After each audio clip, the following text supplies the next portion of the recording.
Just off the top, how are you feeling right now, getting ready to close out fall camp? I'm feeling great. It's been a process getting back, of course, but the more I work at it, the better I feel. So it's been a pretty good fall. Just getting back into it. Were you able to go on the scrimmage on Saturday? And yes, so I did. how do you think you did?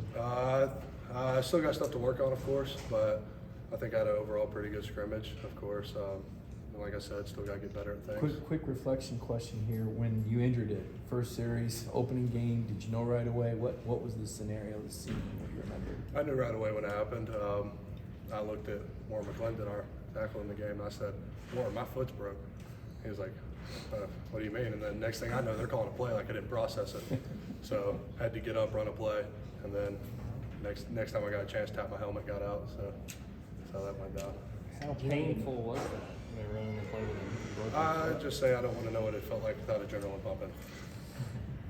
How frustrating was that? You know, you work all off season, you're finally starting your first career game, and first drive, you break your foot.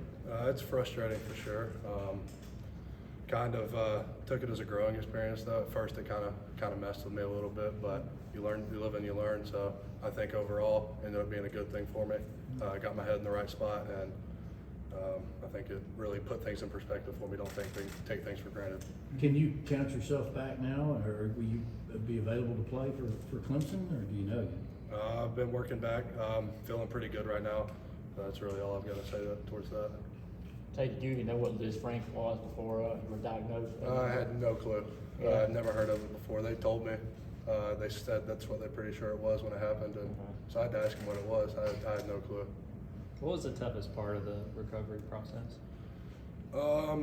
Definitely being on a knee scooter for around, I think it was 10 weeks. So only having one leg for that long was pretty tough. And then of course, at the back end of it, it was getting back in shape. That was really tough. So. Did you feel like you were like on the ride for the national championship? Were you kind of like a spectator because you weren't on the field? How did you kind of deal with that?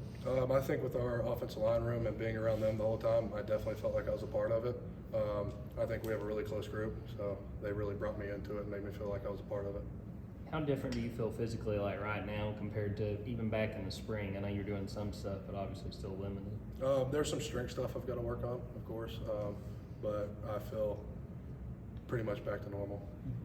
I guess mentally, where do you think you've come the most since this time last year with all the time you had to kind of self-reflect and things like that? Like I said, don't take things for granted because I was on top of the world starting for us, and then next thing I know, it's over with. So definitely feel like I understand the game better just sitting back and watching and not really as much playing.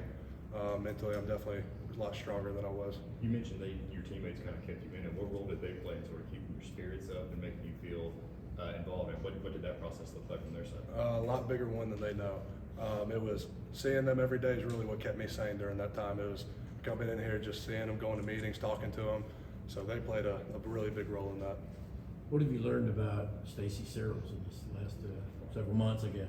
He'll coach you, which I'm a big fan of. Yeah. He brings the energy every day, and I'm a big fan of it. So, How's your toe doing with turf toe? it's good. It's getting better.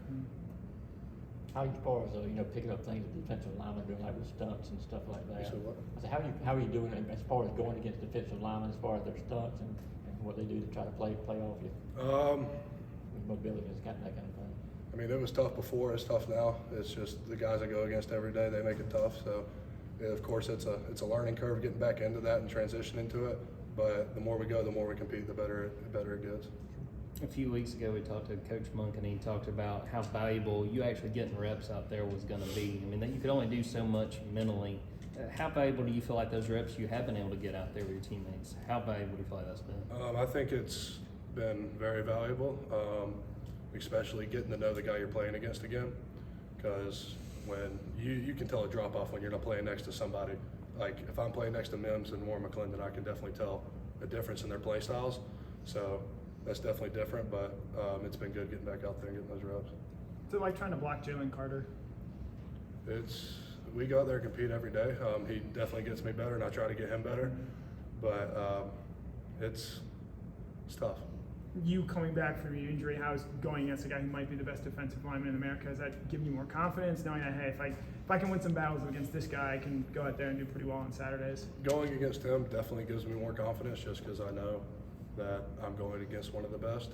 He's definitely gotten me a lot better since I've been back, and he's a really good player. Standing here today, what do you know about the Oregon Ducks? We just got done with scrimmage too, so we're still got a lot of stuff to work on ourselves. We're going to get into them later in the week. So that's. What's your general anticipation for playing a top 11 team in that game, Chick-fil-A in Atlanta? I think we got that experience last year with Clemson, and I think it's going to be a competitive game. Tate, you were regarded as the best run blocker by some prior to the injury. How close to last year's version are you right now, do you feel? I think I'm very close to last year's version. Of course, there's a little hiccups here and there, learning curves that I've got to get through with this. A lot of it's mental. I think physically, I'm pretty close to where I was. What are the emotions like at the prospect of getting back out there, having had to sit out for so long? A lot of joy. First day of practice, I mean, I had the biggest smile on my face that I've ever had in my life. It was just great to be back out there and get back to it. Coach Smart, when you asked him about torn ACL, said that it says guys need to get confidence back in the knee or whatever. How much of that have you had to go through, just getting confidence back in that foot? The first big step was how it happened, sitting on a bull rush. And I think one day I got bull rush and instinctively just stuck it back there. And after that, it was like, okay, I can do this now. So. What's the story behind the mullet, and is that kind of part of the brand? You know, college athletes these days have a brand, right? Yes and no. In high school, I was allowed to have long hair. Private school, couldn't touch the collar. Then got to college, and I was like, I'm gonna do something with this. So I had like a 6-month awkward phase, but here it is now, and it's I see it as I'm too far into it to cut it now. So You gonna rock it for the whole season? of course. Have there been any direct NIL benefits from the mullet? Not that I can think of. Because y'all got the buzz cut boys going now. Is there like a rivalry between you with the mullet and them with the buzz cut? Or? Oh man, that's a bad deal. We've seen some of the other offensive guards work at left guard. What have you seen from Xavier Truss, what he brings to the table? I think Truss is a great player. He comes every day ready to work. He's fundamentally sound, I think, and he plays hard. What's the common denominator between all those guys kind of in that scrum and guard right now, and the common thing all those guys kind of bring? I think we're all really physical, really athletic, can move, and I think we all get each other better with the competition that's going on.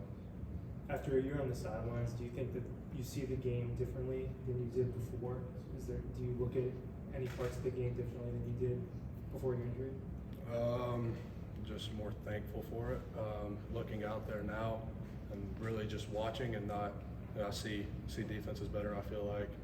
But other than that, it's really just being thankful to be back out there. Some of the other growth that you've had, you mentioned you think you're close to being back physically to where you were. How different are you as a player, though, after one full year in the program? More mentally sharp. I think I recognized things a lot better before they happen. I think old me was more just go. Now me's seeing stuff and happen and reacting to it better. What can you say about Stetson? Obviously, this is his first off season. He's been able to come into a season that's kind of QB1 and doing his thing. What have you seen from him in terms of development progress? Just your observations. I think Stetson still got that same grit and same hungriness that he's always had. He comes out every day and works too. We always get his best, and he expects the same from us. What have you seen from Devin Moore? A lot of improvement. He's gotten a lot better. He's really physical. He's long, big. He's got a lot of intangibles that a lot of people don't have, and he uses them very well.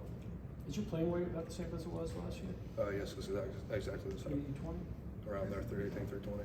Do you think people fully appreciate what happened in those just few minutes of the Clemson game where you're injured, you're the starting right guard, you got to come out, Erickson comes in, Cedric at center, and you guys won that game, and you won every game, up until the SEC championship game. Can everybody? Do you think people appreciate what happened in that moment and how y'all adjusted? I think it's always been a next man up mentality, like that's been said before, but I don't think people really see it as that. I think people are just like, oh, here goes somebody else, but I think we went in and performed, and no matter what happens, always a next man up mentality, and if your number's called, you got to go perform. We have time for 2 more questions. Can you talk a little bit about your podcast and how that venture came about? Me and Goody were just sitting at lunch one day, and he was like, I kind of want to start a podcast. And I was like, let's do it. So we talked about it and kind of got that thing started. We did the intro episode the other day, so that's really how that just came about. It was kind of just a spur of the moment thing. What's the competition level at guard done for you? I mean, just the fact that you guys have a lot of options, a lot of talented guys there at guard. It's pushed me a lot. Definitely, I try not to base my play off of other people, but you got to stay sharp. No, bad days aren't an option. I think that's for everybody. That's just the general idea in our offense line room is no bad days. And it definitely pushes everybody to be better. Thank you, Tate. Yep, thank you. Thanks, Ted. Thank you.